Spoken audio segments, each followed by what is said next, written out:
I sidste afsnit ankom vi til Åhus, hvor vi straks gik i gang med at udskifte vores forbrugsbatteri. Vi ligger i sejlklubbens havn, og der er et stykke vej over til byen, men heldigvis er der mulighed for at låne cykler gratis i havnen. Der er også en båd, der ligger og sejler frem og tilbage hen over åen, så der er masser af muligheder. Det er hyggeligt i Åhus, og der er masser af ting at se, men vi var trætte og fik desværre ikke set så meget. Næste gang vi kommer forbi, bliver vi nogle dage, for vi vil prøve at udforske området med gummibåd. Se fabrikken, hvor der fremstilles Absolut vodka, og bare gå lidt rundt i området uden en egentlig plan.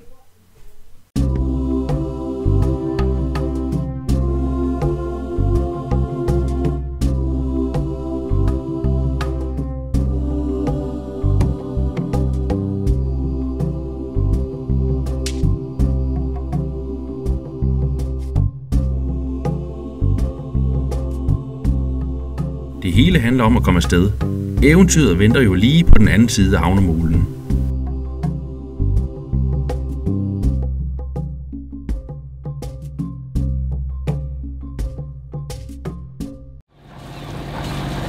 Hvad er en solopgang? Så sejler vi ud i det smukkeste solopgang, man har set længe. Eller jeg har set. Ja, og nørden her vil jo våge at påstå, at solen gik op for en time siden. Så solopgang er det nok næppe. Det har været dejligt herinde, at være herinde. Altså hvis man kommer ind i Åhus, så ser det altså lidt trist ud herinde. Jeg synes ikke, man skal lade sig skræmme, for det er faktisk en ret hyggelig by, og vi har allerede sagt masser af gange i den her video, vi kommer tilbage, og det mener vi. Fordi den her, den passer perfekt som et stop, enten til eller fra Blekinge Skærgård. Så ingen tvivl om, at vi siger på gensyn. Næste gang skal vi være her lidt længere og udforske lidt flere ting.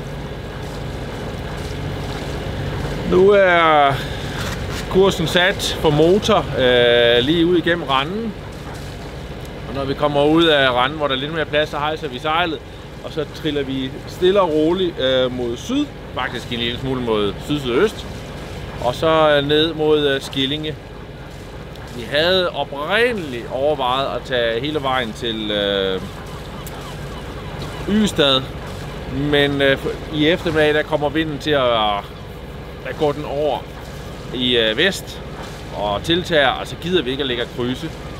Så venter vi til i morgen tidlig, så sejler vi det sidste stykke til Ystad i svag vind. Og på den måde kan vi faktisk, ja, på den måde prøver vi så vidt muligt at slippe for at krydse. Så det bliver noget med motorsejlads, og så i dag prøver vi at sætte sejlet, i hvert fald det første stykke, og så ser vi, hvor lang tid vi kan have den på.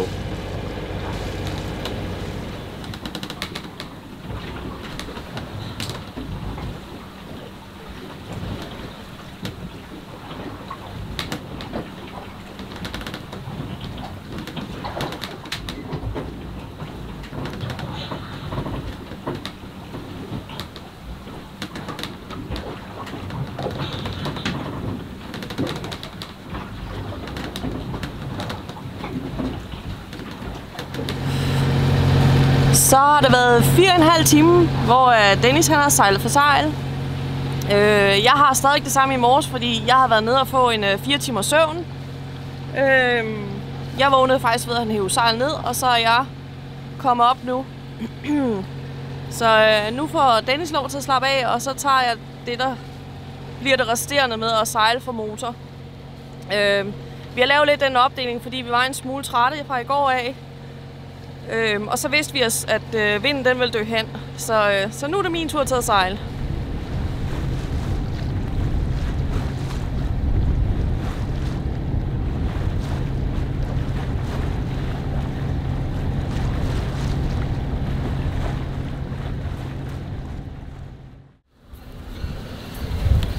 I Karlshamn, der kom vores ene ledning.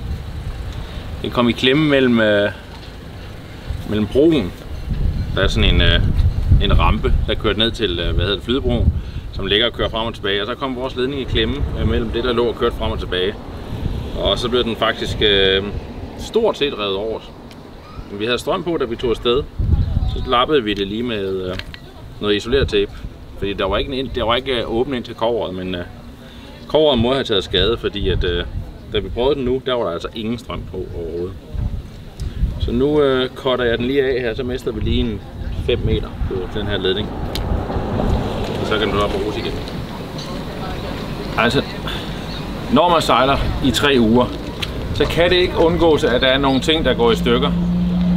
Og heldigvis har det jo været små ting, vi er ude for. Og så er det egentlig bare, så tager vi dem i opløbet frem for at sige, at vi har en kæmpe stor udfordring, når vi kommer hjem. Men vi har stadigvæk en del ting, vi skal lade, når vi kommer hjem. Blandt andet et nyt batteri.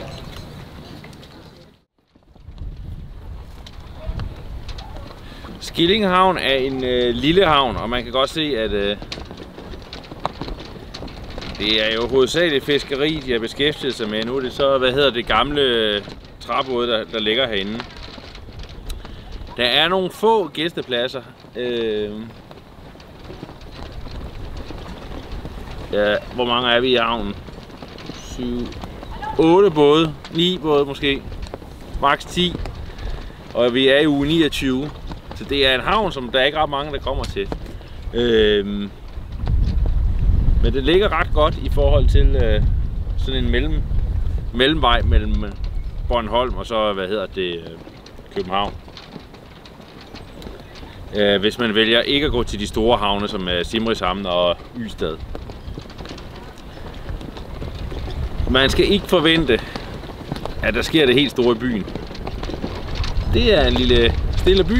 Der kommer mange, turister forbi. Der er, indkøbsmuligheder. Der er mulighed for at få is. Der er mulighed for at gå på restaurant. Men det er en lille by.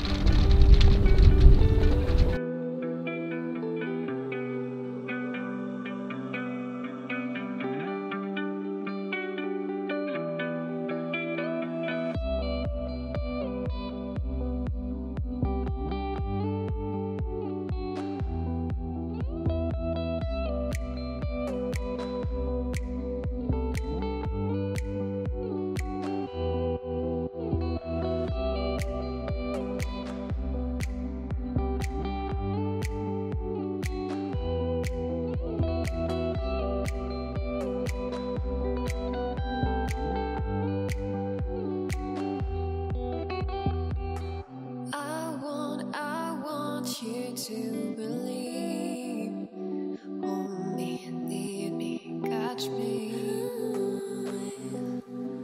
Want you to dream, I want you to dream.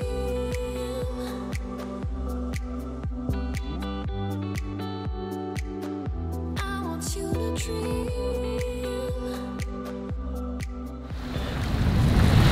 Så er vi på vej til det aller sidste stykke mod Ystad. En morgen/formiddag, fuldstændig uden vind. Vi har sejlet med medstrøm langs sydkysten af Sverige, så det har jo været dejligt. Jeg tror, vi har haft en halv knob, som har givet os lidt ekstra. Planen er at sejle ind til Ystad, få en hyggelig eftermiddag, lidt op i byen for at se, hvad det er. Vi har aldrig været der. Jo, vi har været i Ystad, når vi skulle med færgen til Bornholm. Men der kører man jo i bund og grund bare igennem, og så hen til færgeterminalen. Nu tager vi lidt op i byen og ser, hvad det er. Så sejler vi.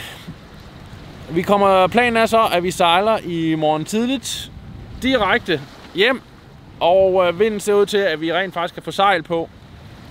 Ikke meget vind i starten, men så vil den øge, og den vil komme fra øst af. Og det bliver da dejligt at få sejlet lidt op. Selvom motoren den er lydisoleret, så larmer det altså rigtig meget hernede i agterkøjen, hvor Claes han sover. Så derfor gør vi det, når vi starter sådan en sejlads, hvor vi ved, at vi skal sejle på motor det hele dagen. Jamen, Claes han sover længere, end vi gør. Og det er fint. Så vækker vi ham lige og beder ham om at gå ud foran.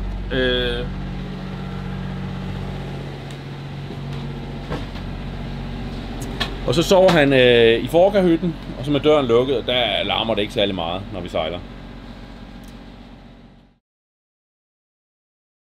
Vi havde hørt, at det godt kan være svært at få plads i Ystad, og derfor var vi sejlet tidligere sted. Så vi ankom om formiddagen, og der var der masser af pladser. Men hen på aften var der helt fyldt op, og man skulle lede længe for at finde plads. Mor havde lidt ondt i ryggen i dag, så Klaas og jeg er gået i forvejen op i byen, og vi har købt en ny svømmevest til Klaas, fordi at han var simpelthen vokset ud af den anden, fordi han var blevet lidt fed. Okay. Det får vi ikke med på YouTube. Klaas, bare roligt, det er sådan noget, der sker. Jeg skal give dig. Den kan klare virkelig mange kilo.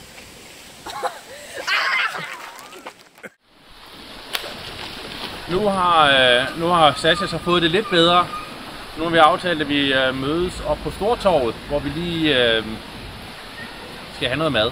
Jeg tror, jeg skal have en burger. Jeg skal måske have nogle pomfritter. Ja, Ystad er jo ligesom Ystad er. Den er meget dansk, der er en gågade. Det er en stor by lige pludselig, vi er kommet til. Der er mange butikker, så jeg tænker, at Sasha skal bruge en masse penge. Men først og fremmest skal vi have noget at spise, og så skal vi have noget is. Let's go! Vi var i Ystad lige mens der var allerflest stenkast mod danske biler, og vi så der også politihelikopteren, der fulgte de danske biler hjem fra færgen. Vi mærkede dog intet til det påståede uvenskab, for overalt mødte vi kun søde og rare mennesker. Vi havde faktisk ingen forventninger til Ystad, men blev positivt overrasket over, hvor hyggeligt det er, og hvor meget det er at se.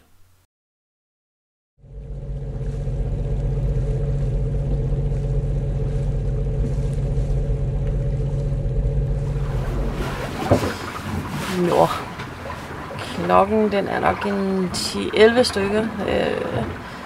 Dennis startede med at sejle omkring solen står op i morges. Det er i hvert fald en 5 timers tid siden. Vi sejler direkte fra Ystad og hjem til Brøndby.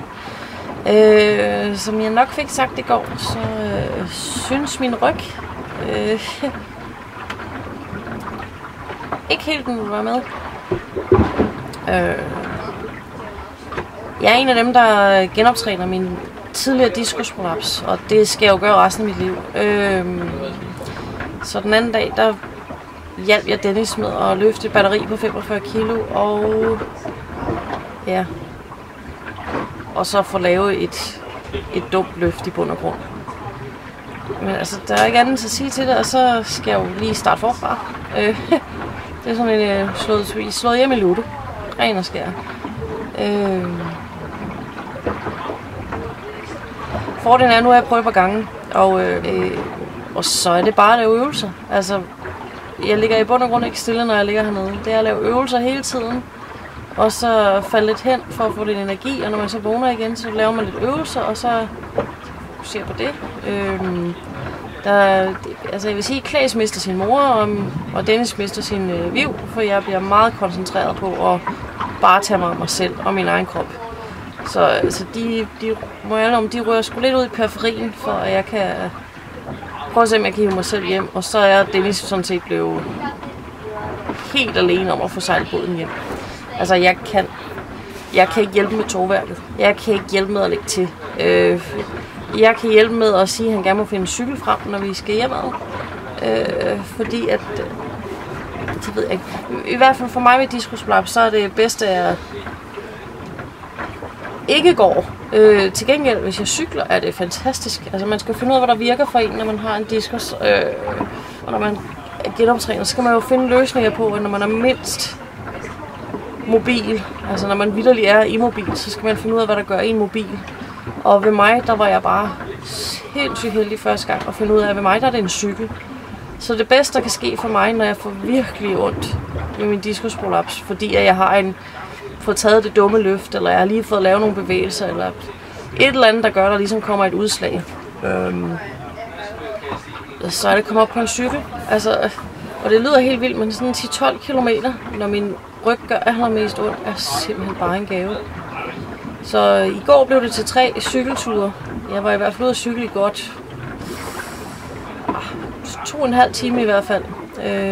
Hvor jeg ren og skær bare cyklede uden pause. Jo, selvfølgelig hvis der lige er rødt lys, men bare cykle for at cykle. At man så oplever noget, man ikke har set før, det er jo bare fedt. Men det er irriterende, mand. Nu er det jo heldigvis ikke jordens undergang, og jeg kan heldigvis godt sejle båden alene. Men der skal ikke herske nogen tvivl om, at det bliver noget mere kedeligt. Især sådan en morgen uden vind, hvor man bare skal sejle lige ud for motor. Heldigvis kom vinden lidt senere, og klagen drønede derudad.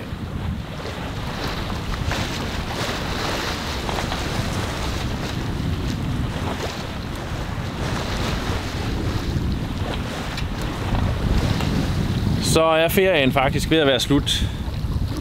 Og på en måde, der synes jeg altid, det er lidt vemodigt at sejle det sidste stykke hjem. Og jeg synes godt, det kan blive sådan lidt følelsesmæssigt omkring det, fordi det er ferien, der slutter. Nu går der et år, før vi får sommerferie igen. Vi skal selvfølgelig ud og sejle en masse ture, stadigvæk.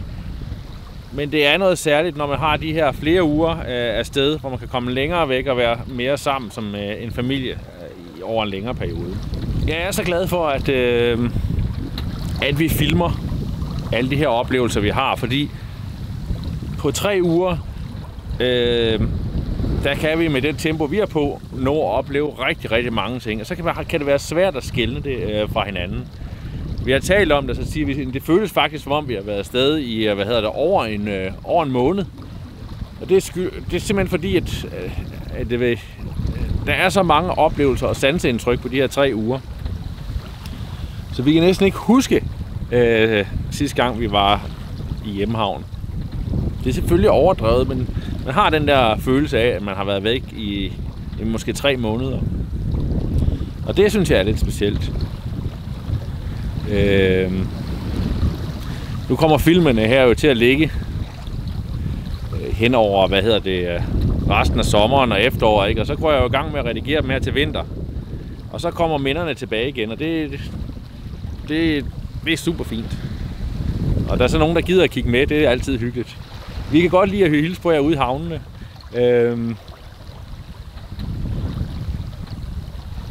Og vi kan faktisk også godt lide at få en god snak med jer.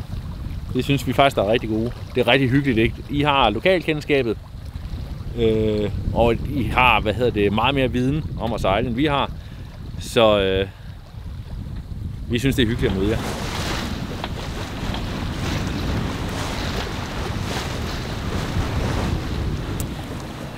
I dag har vi valgt at gå syd om Skanør, inden vi tager hjem. Og vi har valgt ikke at gå igennem Falsterbo-kanalen af den årsag, at den åbner jo kun broen derinde hver anden time.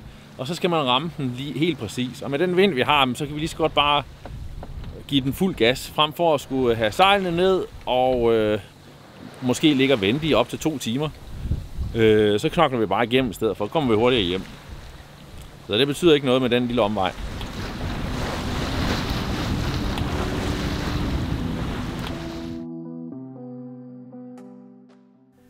Og hvordan gik det så med det batteri?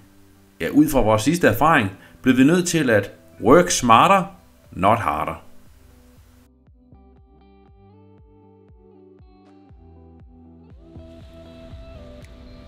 Næste uge tager vi afsted på nye eventyr.